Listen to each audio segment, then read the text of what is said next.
E ele diz assim: portanto, assim como vocês receberam Cristo Jesus, o Senhor, continuem a viver nele. Vocês o receberam, agora vivam nele, estando enraizados e edificados nele, sabe, raízes profundas em Cristo, e confirmados na fé, como foi ensinado a vocês, crescendo em ações de graças, em gratidão.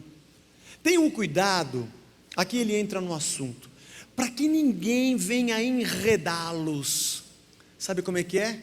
Passar a rede, te enrolar, te enredar com a sua filosofia, e vãs sutilezas, veneninho aqui, veneninho ali, conforme a tradição dos homens, conforme os rudimentos do mundo, ou seja, das coisas mais elementares, e não de Cristo, porque nele, em Jesus, nele, habita corporalmente toda a plenitude da divindade, está nele. Também nele, vocês receberam a plenitude, vocês foram completos como seres, criaturas, nele. E ele também é o cabeça de todo o poder que há no mundo. Ele está acima de todo principado e potestade. É nele que está o poder.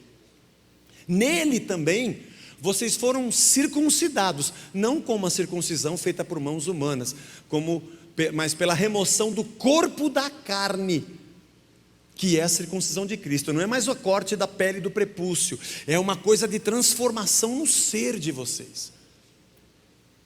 E tendo sido sepultados juntamente com ele, porque é nele que a gente é sepultado, no batismo, no qual vocês também foram ressuscitados por meio da fé. É nele que vocês morrem e é nele que vocês nascem de novo, no poder de Deus que o ressuscitou dentre os mortos. É tudo nele, é tudo ao redor dele, é tudo centralizado nele.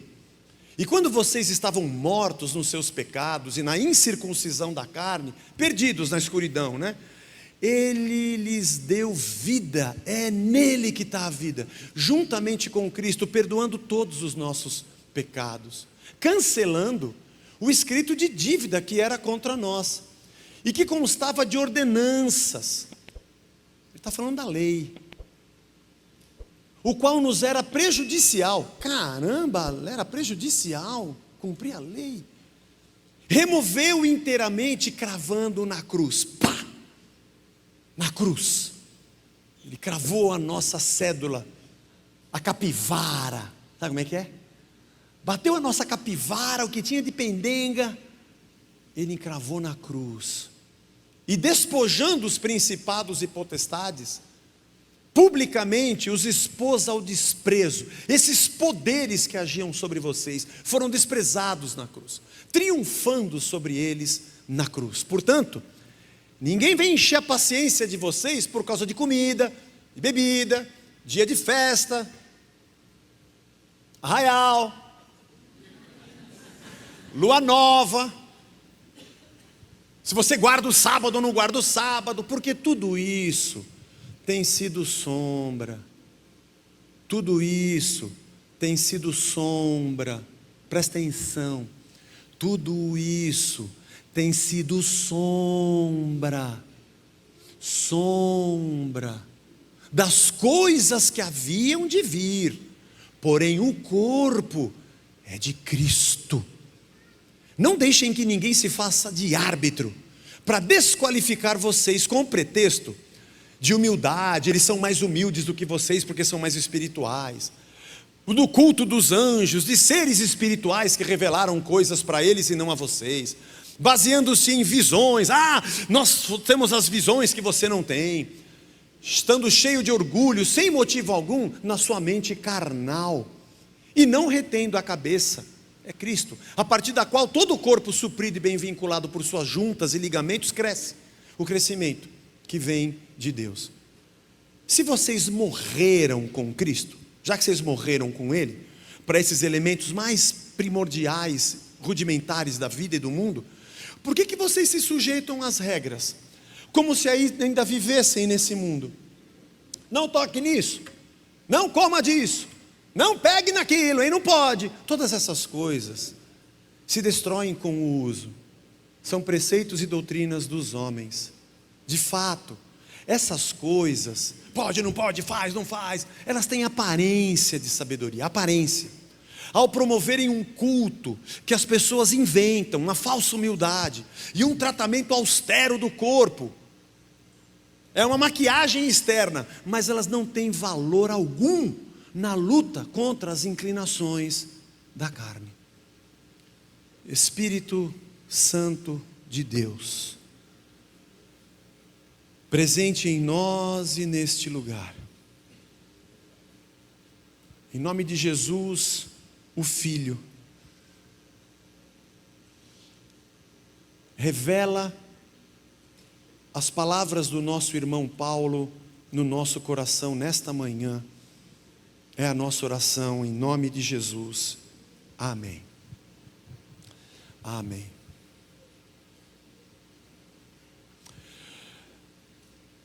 Eu tenho 3 filhos. Quando eles eram pequenos, tem coisa que não dá para explicar para criança. Me lembro da minha infância. Meu pai dizia: isso aqui não é bom, você não faz. Por quê, pai? Não faz, porque não. Não põe o dedo aí. Dá choque, sai fogo. Está vendo? Falei. Não é assim? Você aprende assim. E nós criamos uma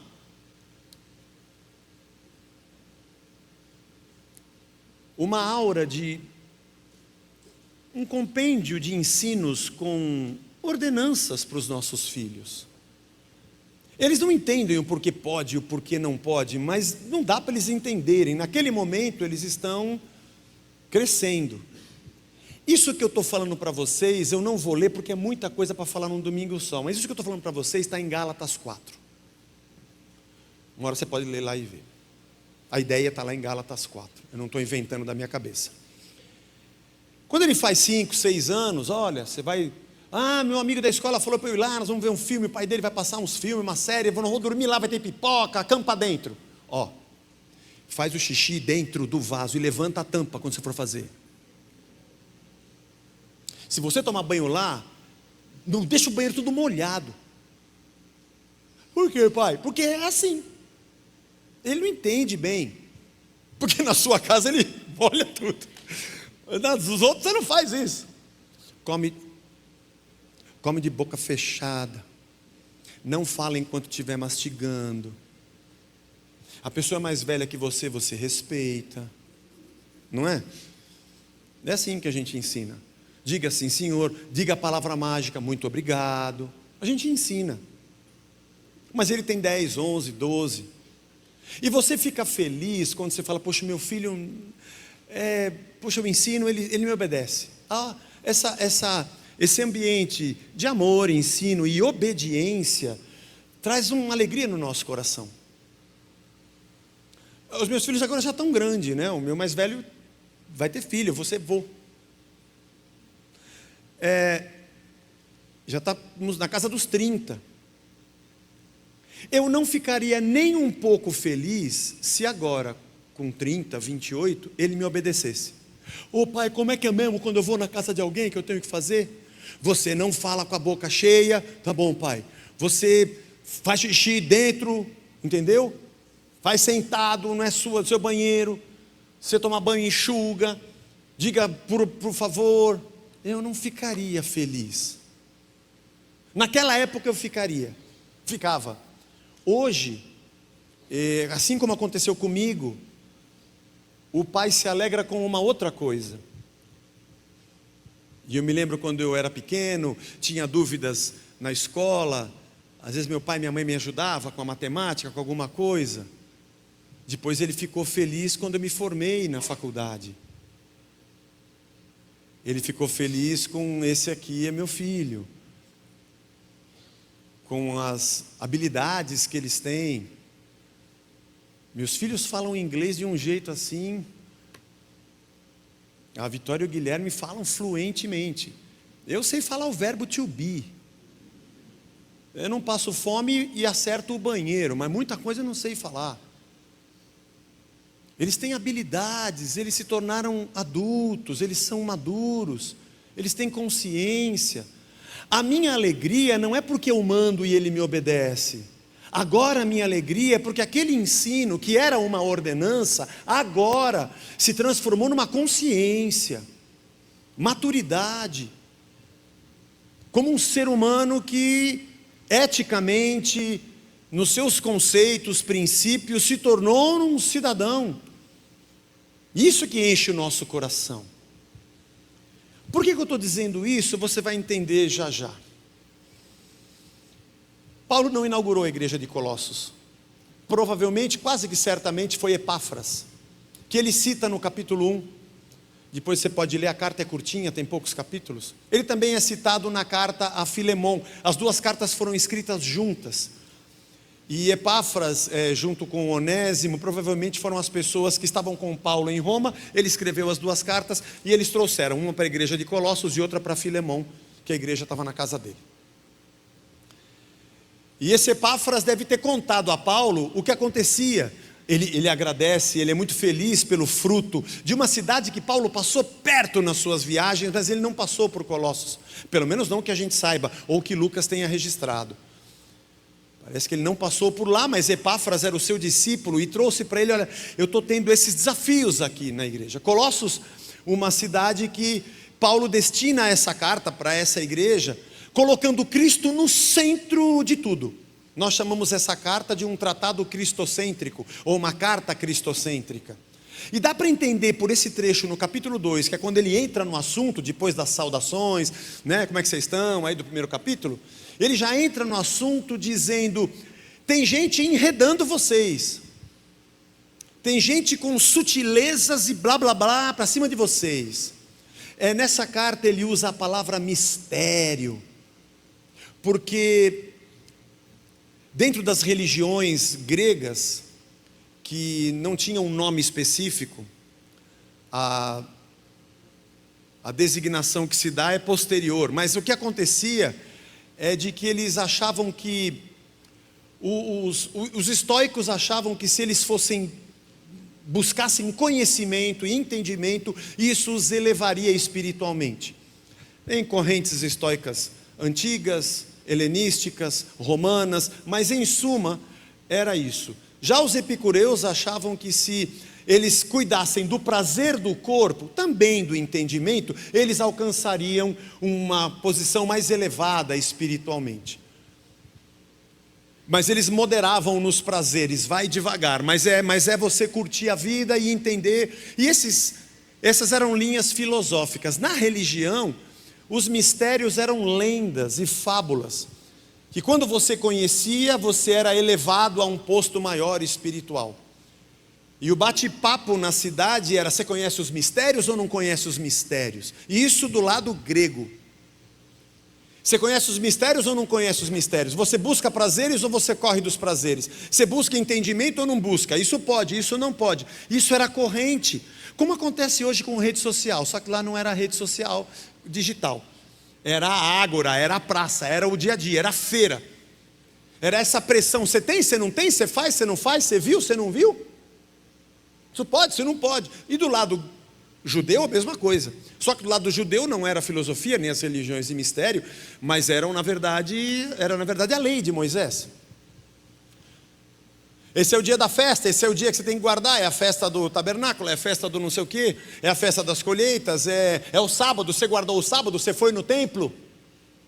Isso pode, isso não pode. E acho que Epáfras deve ter chegado e falou: Paulo, o negócio, o povo está sendo bombardeado e metralhado por todos os lados. E Paulo colocou um funil em Colossos, para que tudo convergisse para Jesus Cristo. E ele falasse: pera, cuidado com as sutilezas, cuidado com esses vãos ensinamentos que toda hora estão batendo na tua cabeça, e cuidado também com a religião da casa. Cuidado com essa coisa de que isso pode, isso não pode. Vocês viviam com preceitos da lei, hoje não mais. Em todas as cartas do Novo Testamento, Paulo está alertando contra os movimentos judaizantes dentro da fé cristã, daquele primeiro século. A ideia de que Cristo era mesmo o Filho de Deus, que veio em carne, e que esse era o centro da nossa fé. Aliás, você lê as cartas de Paulo e ele fala: bendito Deus e Pai de nosso Senhor Jesus Cristo. Ele não diz mais bendito o Deus de Abraão, Isaque e Jacó. O Abraão, Isaque e Jacó some do vocabulário, e entra o Deus e Pai de nosso Senhor Jesus. E nessa primeira parte, como eu mostrei aqui, Paulo vai dizendo, tudo está nele, tá? Está tudo nele. É nele que vocês encontram vida. É nele que vocês encontram a divindade, porque a plena divindade está nele. E é nele que nós somos completos. Sem ele está faltando coisa na nossa vida, falta vida. Nós estamos perdidos sem ele. Ele é o cabeça de todo o poder e autoridade que há nessa terra, porque todo o poder está nele. É nele que nós fomos circuncidados, santificados. A nossa transformação está nele e em nenhum outro lugar.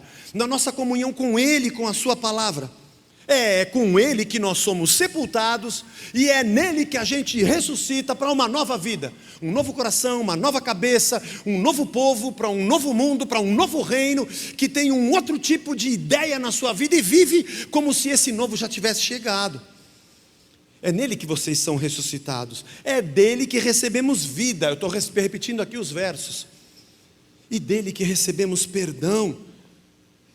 E o monte de ordenanças que você precisava pagar para se aproximar dele, porque você tinha uma dívida impagável, ele encravou na cruz e disse: acabou. Eu estou pagando tudo para vocês na cruz. A nossa capivara foi pregada na cruz para dizer: está pago, com o sangue do Cordeiro.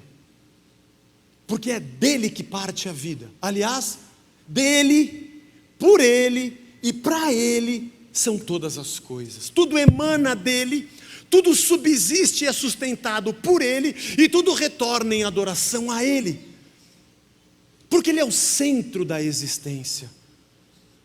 A existência cósmica, no seu centro tem um trono, e nesse trono tem um cordeiro. Ele é o centro da nossa fé. Nós somos cristãos. Por isso ninguém julgue vocês, porque você cumpre ou não cumpre a tradição. E ninguém se faça árbitro contra você por conta do que você come, do que você bebe, se você guarda o sábado, se você está no templo, se você anda em obediência. Porque teve um tempo que Deus disse: não pode. Por que não pode? Não pode porque não pode. Mas agora na maturidade vocês viram a luz de Cristo. Eu quero ver em vocês um coração transformado. Eu tenho uma premissa na minha pregação: eu não prego comportamento. Eu nunca venho aqui dizendo: você é crente, você pode, você é crente, você não pode. Isso é um problema seu. Eu não tenho nada a ver com a sua vida. Você quer cair na gandaia? Caia. Mas eu posso pegar a secretária? Pode. Você pode fazer o que você quiser, eu sou. Você vai dizer como uma criança que você fez porque eu deixei? Cresça. O Espírito habita em você. Aqui na Casa da Rocha pode? Pode. E o que você faz? Eu não faço nada, quem faz é Deus.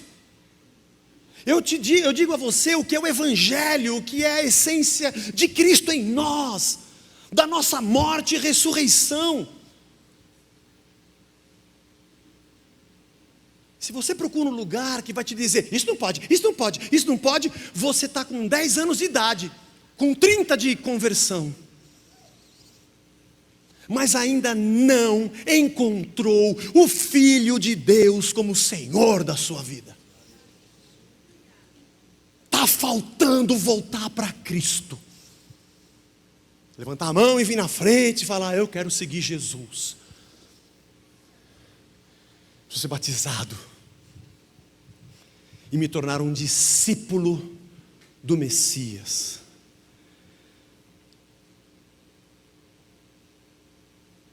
Paulo diz que no verso 16: ninguém vos julgue por causa de comida, bebida, dia de festa, lua nova, sábados. Porque tudo isso tem sido sombra. Tudo isso tem sido sombra. O corpo é Cristo. Se esse pequeno aparador fosse a cruz de Cristo, Gênesis, queda, período dos reis, período dos profetas, exílio, Império Assírio, Babilônico, Persa, grego, romano, Jesus, cruz. Ele morre. No dia que ele morre, se faz trevas em toda a terra. Mas no terceiro dia ele ressuscita. Eu sou a luz do mundo. Quem me conhece jamais andará em trevas. A luz da ressurreição brilhou para a humanidade. E depois da cruz, a luz ilumina o nosso entendimento. Deus Emanuel está entre os homens.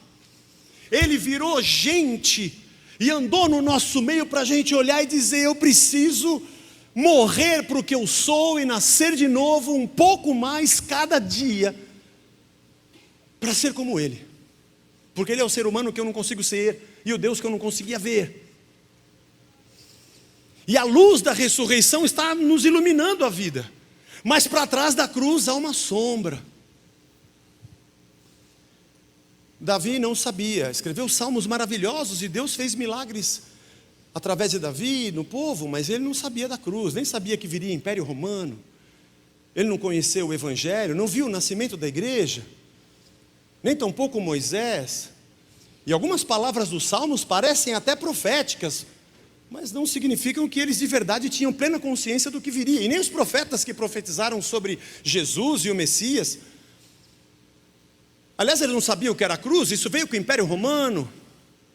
Nem tampouco de morte e ressurreição, tumba, pedra que rola. Eles viviam na sombra. Deus estava lá? Claro que sim. Mas era uma sombra.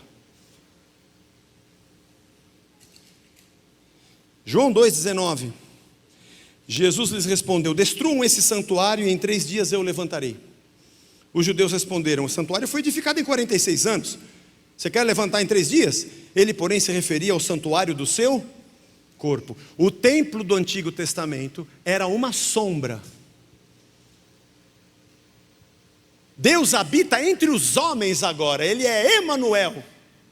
Aquilo era uma sombra. Existiu, tinha um símbolo, mas era uma sombra. O centro é Cristo. 1 Timóteo 1,17.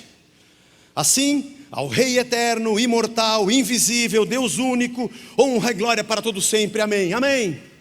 Os reis do Antigo Testamento eram reis, governavam Israel, Deus agia na vida deles, mas eles estavam na sombra. O verdadeiro rei ainda viria, não para um povo, mas para toda a humanidade, não apenas com uma regência política, mas com poder sobre todo o principado e potestade. Não iria reger através de um congresso, mas nas mentes e nos corações. Eles eram um sinal profético na sombra do que viria. O verdadeiro templo ainda viria, o verdadeiro rei ainda viria. Hebreus 4,14. Tendo, pois, Jesus, o Filho de Deus, como grande sumo sacerdote que adentrou os céus, conservemos firme a nossa confissão. Os sacerdotes do Antigo Testamento estavam na sombra. Eles eram um símbolo, na sombra da cruz, do que de verdade se manifestaria. O verdadeiro sumo sacerdote, que faz a nossa ligação entre o homem e Deus, estava em Cristo. João capítulo 1, versículo 1. No princípio era o verbo estava com Deus e o verbo era...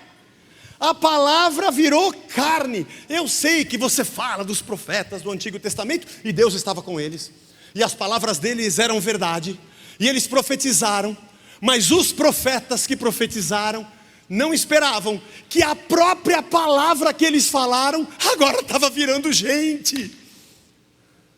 Eles estavam na sombra, mas agora a palavra está viva, vivendo entre nós, andando no nosso meio. Colossenses 2:11. Nele também vocês foram circuncidados, não com uma circuncisão feita por mãos humanas, mas pela remoção do corpo da carne, que é a circuncisão de Cristo. No Antigo Testamento eles circuncidavam, faziam uma cerimônia em todo menino no 8º dia, depois de nascido. Mas aquilo estava na sombra, era um símbolo. A verdadeira circuncisão é a santificação do coração em Cristo. Estava na sombra. João 1:29, no dia seguinte, vendo Jesus que vinha em sua direção, João disse: eis o Cordeiro de Deus, que tira o pecado do mundo. No Antigo Testamento eles faziam um sacrifício, matavam animais e cordeiros, pela remissão dos pecados e o perdão, mas isso era uma sombra. O verdadeiro Cordeiro ainda viria. Nós não sacrificamos mais, nós não fazemos mais circuncisão, nós não precisamos de um templo, nos reunimos como irmãos, mas a glória de Deus não está no templo, nem no Santo dos Santos. Mateus 11:28. Venham a mim todos vocês que estão cansados e sobrecarregados, e eu vos aliviarei. Todos nós temos um dia de descanso, e você deve ter mais de um se você puder. Mas o verdadeiro sábado não é mais um dia. Eu sou o Senhor do sábado. Eu sou o descanso de vocês agora. Eu não estou falando de descanso, de folga do sábado para você ir na feira. Ele está falando do verdadeiro descanso. Está em Cristo.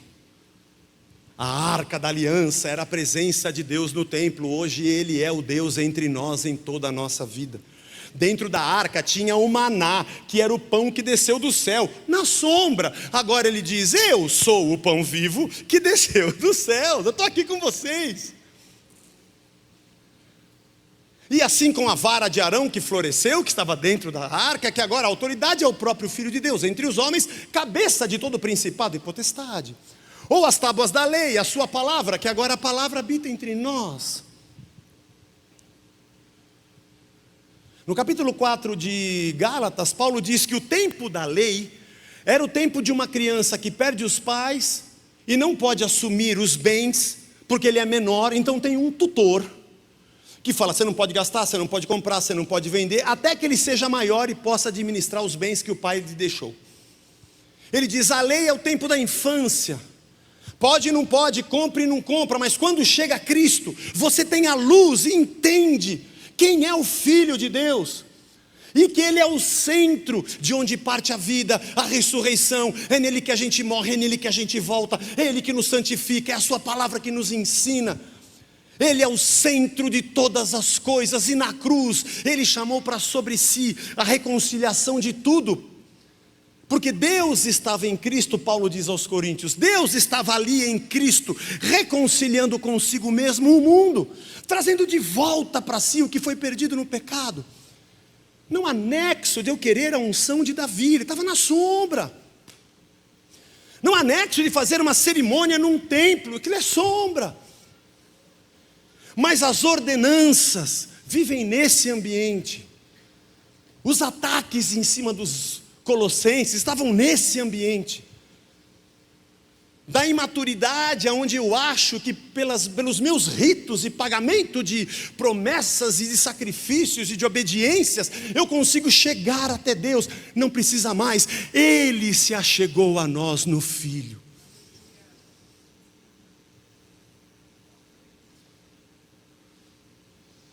Ele é o Emanuel. É por isso que eu não prego o Velho Testamento. Acabei de citar vários textos, hein? Li vários. Nossa pregação passeou pelo Velho, mas a lógica da fé não está ali. Deus se manifesta ali, o poder de Deus está ali, Cristo está ali, a Trindade está ali, mas o homem estava na sombra. Hoje, depois que eu entendi a luz, quando eu vou ler o texto da sombra, eu enxergo Jesus em tudo, mas é porque eu entendi o que ele significa. Quando eu não tenho isso, eu corro o risco de cair nesse ambiente antes de Cristo e ficar preso nele. fica preso nas ordenanças, nos sacrifícios, a unção para lá e para cá, recebe, põe a mão, eu te dou, eu vendo para você, eu comprei na Conde de Sarzetas, recebe agora esse tubinho aí, tá só pela metade, é meia unção, paga o resto que eu te dou, o resto é o comércio das coisas sagradas, é a infantilidade da aquisição do bolso de valores eternos, como se eu pudesse pegar uma moeda e falar: Deus, eu tenho uma moeda para você. Nossa, onde você conseguiu isso? O minério, o níquel, eu não sabia. E essa folha, papel, de onde você tirou? Das folhas. O que é isso? Dinheiro. Eu quero. Como se eu seduzisse Deus com o que Ele sempre teve. Ele é Criador.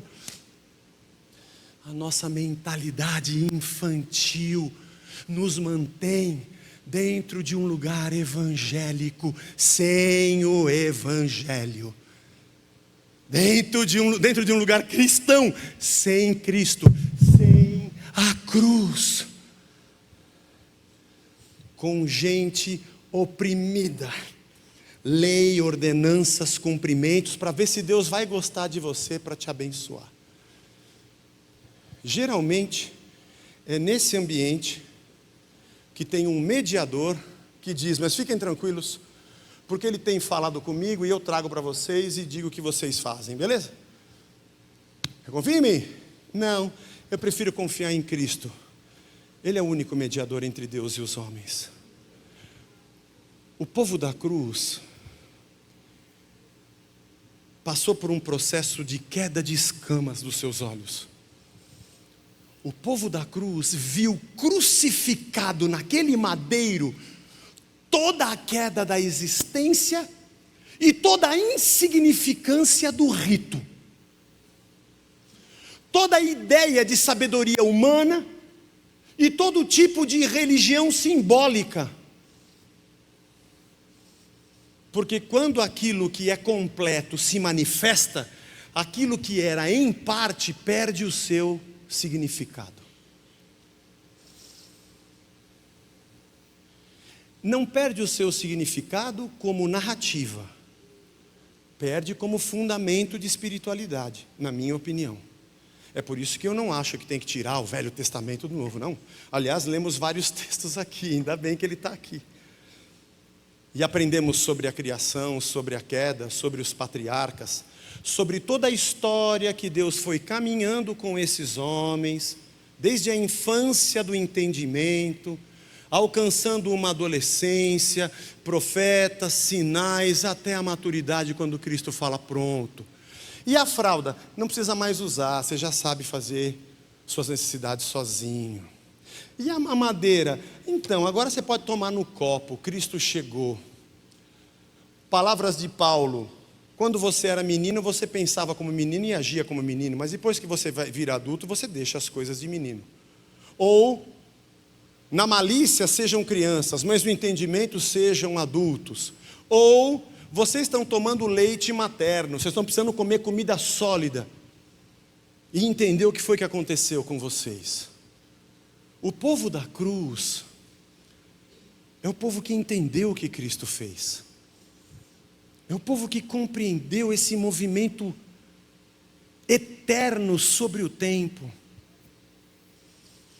E que se manifesta e se revela para nós, dizendo: Zé, Maria, João, Roberto, aqui ó, o centro é Cristo. Da sua vida, do seu caráter, do seu casamento, da sua profissão, dos teus desejos, dos teus sonhos, é nele. É nele que tudo está. É dele que tudo emana. É ele quem tudo sustenta. E é para ele que tudo regressa e tudo volta. Ele é a razão da gente existir.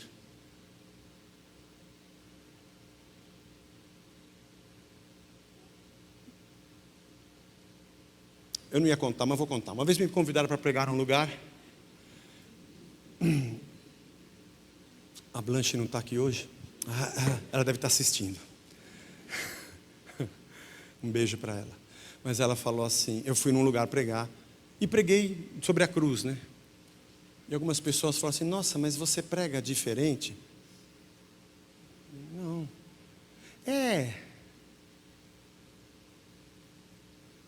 Eu não fui lá repartir o sopro de ninguém. Eu não fui vender uma lança ungida, ou vender o milagre do Davi ou do Sansão, a força do Sansão, o Popeye. Come ervas amargas e vira o Popeye, vai vencer como Sansão. Eu sou um cristão, eu vou falar de Cristo. E eu achei muito interessante que era um ambiente evangélico, mas as pessoas tropeçavam no evangelho e não o enxergavam. Eu não estou dizendo que eu enxergo tudo. Eu não sei muito mais do que isso que eu estou falando para vocês. Foi o que eu estudei essa semana. Na próxima eu estudo mais e trago mais. Mais ou menos isso. Eu não sou o dono da verdade, mas eu estou nos textos. E eu acho que está faltando Cristo no centro da nossa vida. O que está faltando para o nosso país não é uma nova lei, não é um novo partido, não é eleger o novo salvador do mundo, Sassá Mutema. Está faltando as pessoas terem um centro, a vida. Porque corrupção e abandono, desleixo e desmandos, não importa qual partido seja, isso é do ser humano. Você está brigando por causa dessas coisas? Está brigando à toa. Está faltando gente morrer na cruz e ressuscitar nela, para reproduzir o reino da justiça de Cristo aonde quer que pisar. E eu sei que você é bombardeado por vãs sutilezas, por mistérios, de gente que abraçou uma lógica de ordenanças e de guerra e de conflito. Porque nós vivemos num mundo em que a gente tem que criar um inimigo, senão a gente não vende revólver. A gente tem que inventar inimigos, senão a gente não vende tanque. Nós somos irmãos, filhos de um mesmo pai, pisando no mesmo chão, comendo o mesmo arroz, tomando a mesma chuva, bebendo da mesma água. O que aconteceu com esse mundo? A lógica do ódio e do embate tomou conta das comunidades de fé, que abraçaram uma vertente humana, terrena, para lutar contra a outra, e não perceberam que na cruz tudo isso já deveria ter morrido há muito tempo. Mas o problema é que isso não vai acontecer.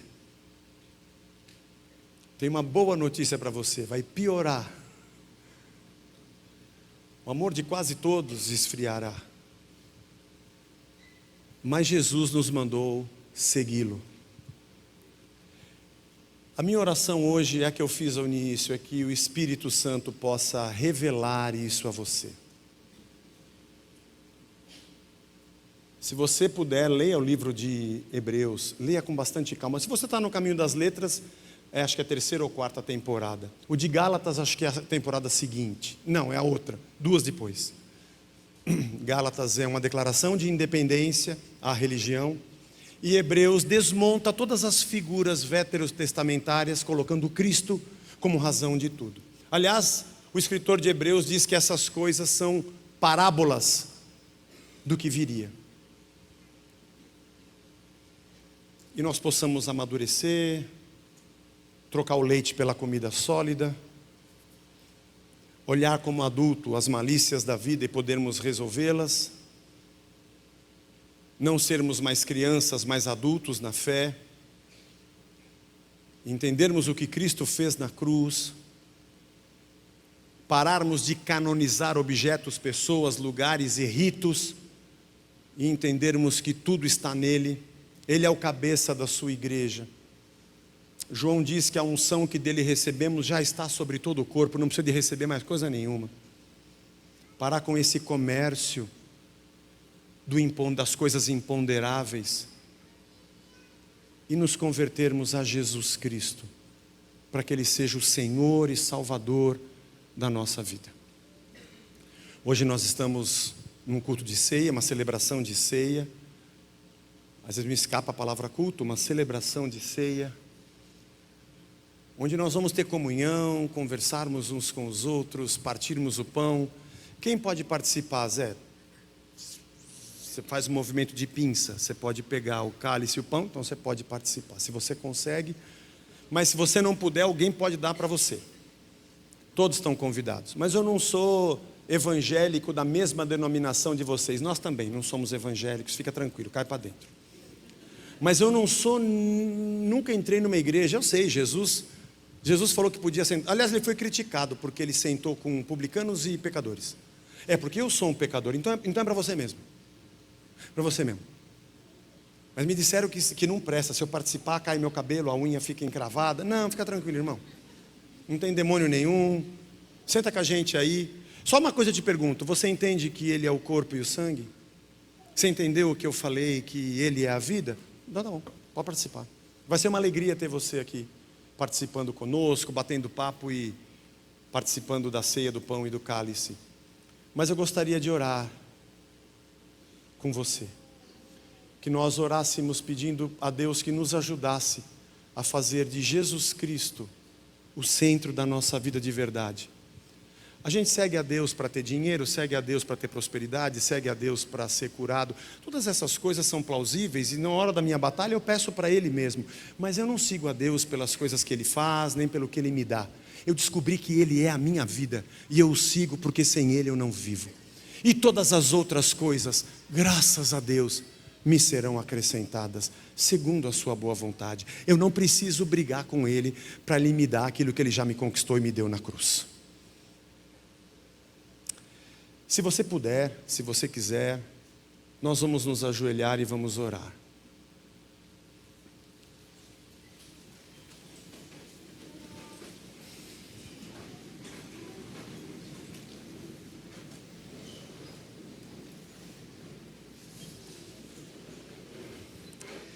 Senhor Jesus, Tu és santo, bendito, único, Criador, sustentador de tudo que existe, Salvador e Redentor das nossas vidas. Emanuel, o Senhor é o Deus aqui conosco, e nós não merecíamos, mas o Senhor nos deu de graça, porque o Senhor é o Deus de toda boa dádiva e de todo dom perfeito. Nos perdoa, Senhor, porque a gente não entende. Nós temos tanta luz e a gente se perde na sombra,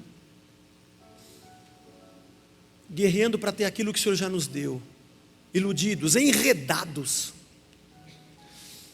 por todo tipo de rito, religião, doutrina ou filosofias espirituais. Mas nós precisamos de Ti, Jesus. Salva-nos de nós mesmos, Senhor. Perdoa o nosso pecado. Nos mata aqui na Tua cruz e nos ressuscita e nos faz viver na luz da Tua ressurreição. Está aqui nossas famílias, nossos filhos, nossos pais, esposo, esposa, nosso ministério, igreja, comunidade, tudo é Teu. Arranca de nós, nos cura, Senhor, nos cura de tanta neurose, de tanta loucura. Cura os nossos ouvidos, só a Tua palavra fale conosco. Que o Teu evangelho, a boa nova, nos traga de volta para o centro da vida. Nos dá uma nova vida, Senhor. Espírito de Deus que habitas em nós, trabalha na nossa mente, no nosso coração, na nossa alma, no nosso ser. Renova-nos, transforma-nos, perdoa-nos, fortalece-nos e nos torna, Senhor, escravos do Teu querer. Nos ajuda a vencer o nosso desejo humano, nossa carne. Como nós vimos semana passada, repetimos o que o nosso irmão Paulo diz, que Droga de homem que eu sou. O bem que eu quero fazer eu não faço, o mal toda hora eu estou fazendo. E que uma manhã como essa seja um dia de renovo para todos nós, um dia de conversão para todos nós, um dia de novo nascimento. Tudo pelas tuas mãos, e tudo pela tua graça, e tudo para a honra e glória do teu santo e bendito nome, no nome do qual nós oramos, Senhor Jesus. Amém, amém e amém.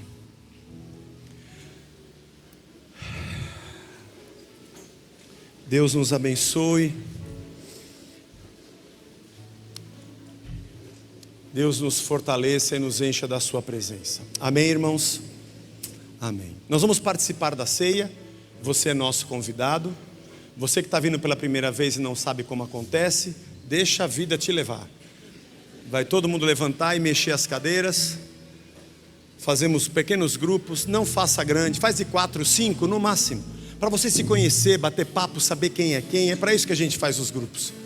E nós vamos compartilhar, bata papo, conheça quem está do seu lado. É assim que funciona a mesa. Fique à vontade.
trouxe pão, não se esqueça que nos nossas celebrações de ceia, é você que traz o pão.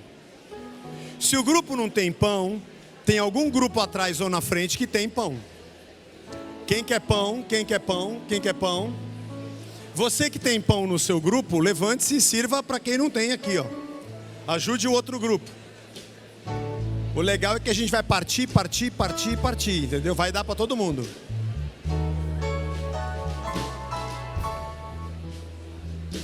Agora eu vou pedir, enquanto vocês repartem o pão, para uma pessoa de cada grupo vir aqui e pegar os cálices para o seu grupo, para servir o seu grupo.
Deu tempo de conversar na mesa, conhecer os seus irmãos.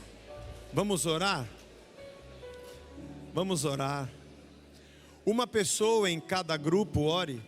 Quem sentir no coração, uma pessoa em cada grupo, ore com o seu grupo. Agradeça pelo pão, pelo cálice, pelos irmãos, pela comunhão, pelo sacrifício e ressurreição de Jesus. Agradeça.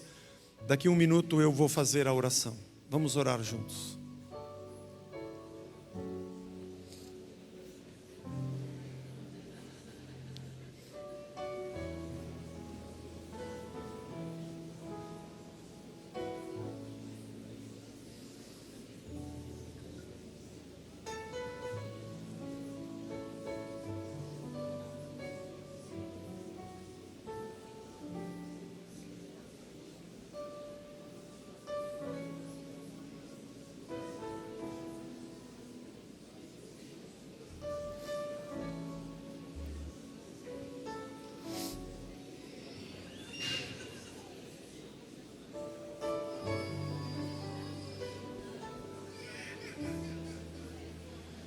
Senhor Jesus, obrigado pela manhã que estamos tendo na Tua presença. Obrigado pelos irmãos, obrigado pela comunhão, pela alegria da Tua mesa, aonde o Cordeiro é servido e se entrega, e a Tua palavra que nos fortalece, e a comunhão, onde nos sentimos curados e vivos. Obrigado pela Tua morte e ressurreição. Obrigado pelo pão e pelo cálice, o Teu corpo e o Teu sangue. Participaremos deles em memória de Ti, porque só Tu és Senhor. E a Ti seja toda a honra e toda a glória, em nome de Jesus. Amém. Todas as vezes que vós comerdes deste pão, esse pão é meu corpo que é dado por vós. Façam isso em memória de mim. Em memória de Jesus, comamos todos do pão.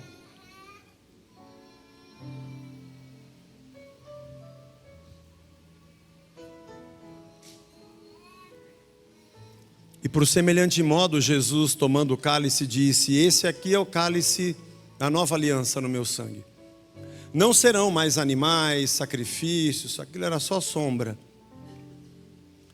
Sou eu. Todas as vezes que vocês beberem desse cálice, façam isso em memória de mim. Em memória de Jesus, bebamos todos do cálice.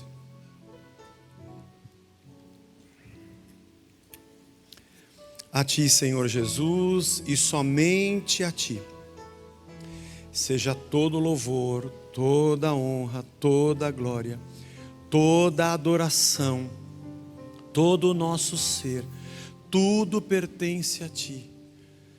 Sejas glorificado no nosso viver, glorificado sobre esta terra, e que nós possamos proclamar as Tuas virtudes no nosso viver, para a glória do Teu nome.